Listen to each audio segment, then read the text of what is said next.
Let me just start by saying, what a year. We had no idea what was about to happen. Every single passenger had to be screened before being allowed off. How it would change all of our lives. It's been kind of tiring and scary. Or just how bad things would get.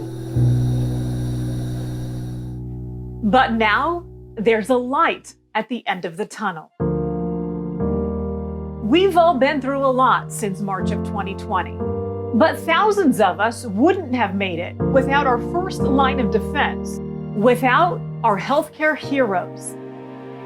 Every day, often without a day off, month after month, usually working more than one shift, our healthcare workers came face to face with a deadly enemy and they held the line.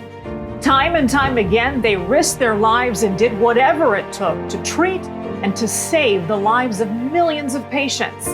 EMTs, nurses, doctors, epidemiologists, vascular specialists, pulmonary specialists, neurologists, all in uncharted territory, learning how to treat this disease while they were treating it. From the army of testers to the hospital workers to the teams around the globe who race to find and produce a vaccine. Today, we celebrate you.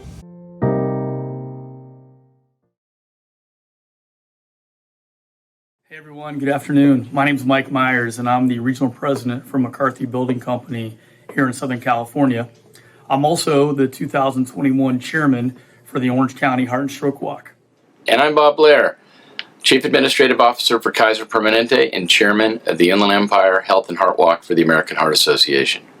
You know, the Heart and Stroke Walk is much more than a one-day event for us. It's an opportunity for us to bring our team together here at Kaiser Permanente and really create awareness about the risks and the treatments and the prevention of heart disease and stroke. We are so grateful to participate in this and bring our team together to have some fun, to spread important information to our staff, and really to promote prevention, not just with our staff and our family here at Kaiser Permanente, but their families at home. So this morning, Bob and I went around and checked in on some of our colleagues in the hospitals, at the office, and at home to see what sort of healthy choices they're making today. Let's check on Kachi and see what sort of choices he's making today. Hey, Kach. Hey Mike, how's it going? I'm having a tall glass of water here in a bottle and getting rid of the sodas and the sugars, so staying healthy. Right on, great choice, Kach. So taking the stairs is a good way that I get my exercise every day. Coming up 5 flights of stairs, and by the time I get to the top, I'm a little out of breath. Another thing that I do to stay healthy is I have a stand-up desk, and I feel like standing up all day is good for my core and it's good for my legs. So this is another thing that I do to try to stay healthy. So let's check on Tracy Cox and see what sort of choices she's making today. Hey Mike, I'm standing up today while I'm working. Great for you, Tracy. I'm being healthy and drinking my water. Hey Tony and Jordan, what healthy choices are you guys making today? Well, we're taking the stairs instead of the elevator. Yeah, we're taking the stairs, getting our steps in. Great healthy choice. So as you can see, it really doesn't matter how you choose to be healthy today because we all know all of these choices add up over time. So hopefully you'll take the rest of your lunch hour to make some healthy choices. Make sure you show us how you're taking care of your well-being at work. Please comment on posts throughout the day and use the hashtag WalkSoCal.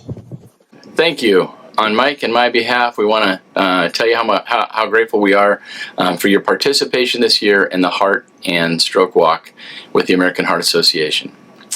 We appreciate you taking your time, helping us to raise money for the Heart Association and bring attention to heart disease, to how we can prevent heart disease, how we can stay healthy, and how we can improve treatment.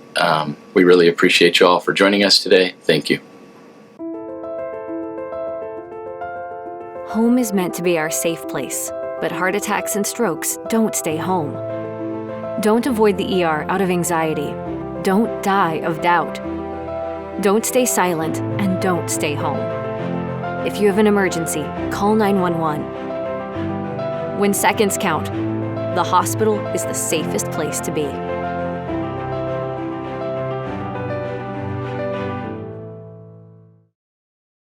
Just the basic fact that we're all alive today is something that gets me through all the time. I was born with a heart defect. I had open heart surgery when I was 5 years old. I was gonna get a dance scholarship, so that was gonna be my thing. I thought once I had my heart surgery, everything was fixed and I would just grow up with a normal heart. My favorite thing about John, he's always there for us. I love how much he loves me. Sorry. Drove home with my buddy and I said, I'm gonna marry her. And we're 25 years this year. When John and I were thinking of having children, we went and did genetic testing and talked to cardiologists. They just said, you're fine, it's not genetic. Well, Chance started having symptoms where he'd be running around and he'd pass out. And so we had to do CPR on him a number of times. They had to call in Life Flight and bring him down to the hospital. I was on Highway 78 watching the helicopter go through the sky with my son at 5 o'clock traffic. Oh, it was horrible. That doctor came over and looked at the EKG from our room and said, there's an arrhythmia right there, that's a heart kid. And I thought, oh my God, here we go. I've had my pacemaker for a while, after my heart stopped 4 times. And then when we scheduled him for all these workups, I found out I was pregnant with Cadence. And he said, we're gonna have to do a fetal echocardiogram. And I thought, oh boy. And I went into labor at 22 weeks with Cadence and I had to go down to the hospital. Well, the surgeon said, I think we have a chance at saving her, but you have to try to stay pregnant until you're 35 weeks. I had 10 minutes with her. And then they took her away to the hospital because she had to go on oxygen and get medicine. And then she went in and it was a really long surgery and they had to keep calling us and telling us. But then they brought her out and it's devastating to see what you see. She had a stroke and a brain bleed.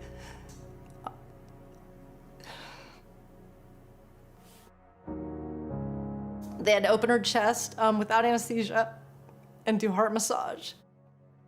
I felt so bad. And the game plan that they had for her, for the 3 surgeries, was very stressful. Just to know that each one would happen at a certain stage was hard. And you knew you were gonna go through it again, and you knew you were gonna go through it again. I have a pacemaker in my heart, and left of my heart doesn't work. And at the same time that she was having her second surgery, Chance was scheduled for open heart surgery. So I had 2 kids going in for open heart around the same time. You know, I had to hand them both over to somebody and say, I hope I see you back.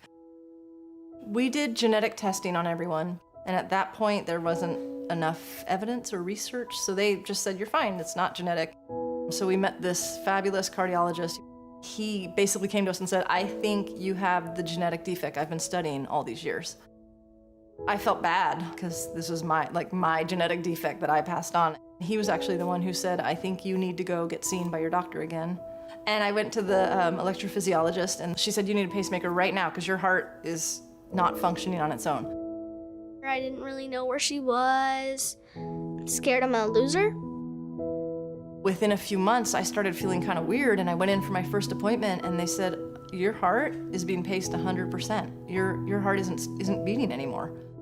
He also told the kids they need to have pacemakers because they have the same gene. I have to stay calm, so I can't freak out. So I'd go to my dog, and she'd calm me down. Echo.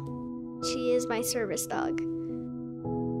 My family has 3 heart patients. We never thought I would be with somebody that had a heart problem. My husband had a heart attack. It was a genetic predisposition. Went on a jog, on my daily jog that I would take my daughter's service dog out. Started getting a little bit lightheaded, was down, dog was circling me, was barking at the neighbor's house. Got the attention of the man that lived in there. Went to the ER, they ran some blood tests, put a nice little stent in, 98% blocked widowmaker. He's been the healthy one, the rock of the family. How is this even happening to us? I have a family still. I couldn't imagine being here right now without a son, without a daughter, without a wife, or my kids growing up without a father. CPR saves lives. Saves all 4 of us. We have been blessed with medical care that's beyond amazing. I'm grateful for medication that keeps us alive. My biggest fear for the future is that we won't continue to push medically, technologically. The research that is funded by the American Heart Association keeps our family alive.